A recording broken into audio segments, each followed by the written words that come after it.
आगे बढ़ फिर ज्यादा ज्यादा 1 घंटा बोर्ड देना बोर्ड बंद हो गया तो लगा पाएगी Being spiritual does not mean to be a very serious person. Being spiritual means you are free of all the mental blocks which stops you from being the best that you can be. It means that you can be as fun and lively as you wish to be. Hi everyone, this is Sanya and you're watching Psycho Spirited Away. Today I was sitting for meditation and every day I make a goal upon which I meditate. Somehow today I just thought to ask my higher self itself as to what should my goal be. So, to give you a background on meditation goal, it is something which you create for yourself upon which you meditate, incorporating which in your life will bring a major shift. For example, I used to judge people a lot earlier, and it had become kind of a second nature to me unknowingly. I was a big time fault finder, and I did not even know that it is an extremely harmful practice I was doing subconsciously, not only to the others but to myself as well. The moment I realized how harmful it was, I took it up as a meditation goal to only look for good in others. And when my awareness drifts away to the negativity, gently remind myself to focus on only the positive sides, as no one is perfect. Slowly, this new habit started to override my old one, and now it is easy for me to only see good in others. Although I'm still not perfect at it, but I am better than before. So, this is just one example. Now, let me get back to talking to my higher self. Please don't make fun of me, but this is a very interesting thing I do with myself, and it's also very personal. I'm sharing here because I feel there are people out there who can relate to me for sure. So, when I asked my higher self about what should be my goal today, I heard that I need to work on my fun side more as I'm taking my life too seriously.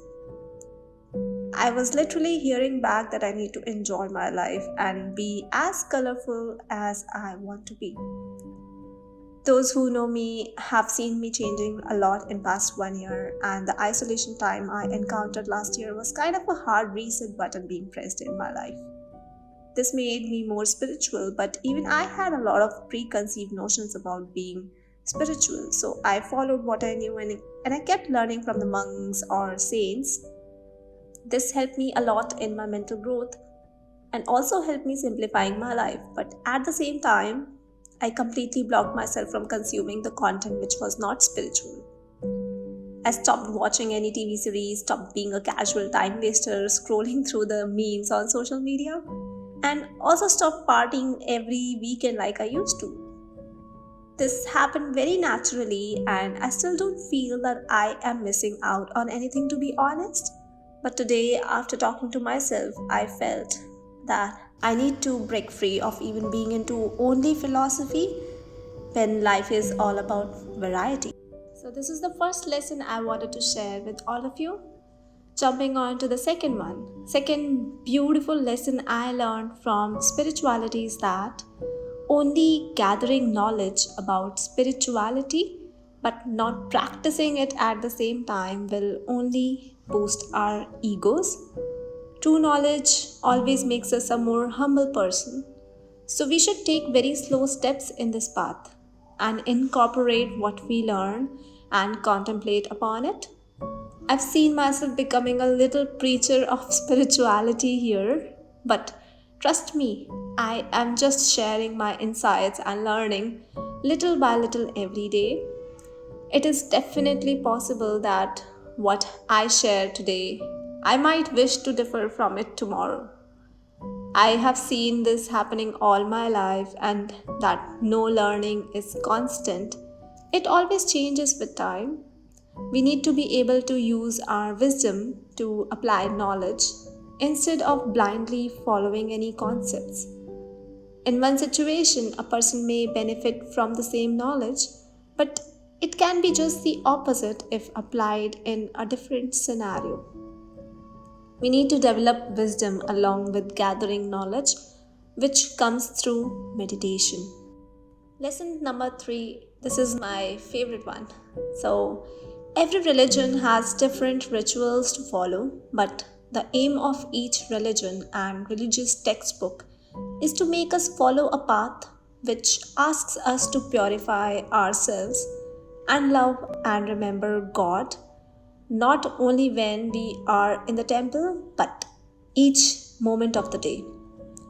Even if you do not follow any rituals, but you are remembering God every minute of the day, you will never do anything against the nature of being divine. We often think about God on only certain occasions, or maybe while we are visiting a temple, or maybe while performing some rituals, but remembering Him all the time of the day is a rare thing that we do. But if you really wish to be close to God and be your best self, the only way out there is to always remember Him. If anyone asks me my favorite spiritual lesson, this is all I have to say to them. And trust me, this is the most easy one, yet the most difficult to follow, as the first thing that we have to do is to surrender our egos completely to God. When you wholeheartedly accept your own life and become responsible for your situation, and also be grateful for what you already have, that is when you are graced. Otherwise, life will be an emotional roller coaster with lots of ups and downs, and mostly downs. Coming to lesson number 4, everyone is at different stage of spiritual development in life, and each individual's tests, trainings and karmas are different. Everyone possesses varying levels of spiritual knowledge as well. So we should never judge anyone but help others grow if we can. Also, do not give in to the wrongdoings of other people. If you help someone who is doing the wrong thing, you become equally a culprit and it decreases your soul power. If you do not have the courage to act upon it, these tests will keep recurring in your life, and until you have learned to develop courage and not tolerate evil, you will be faced with the same situations.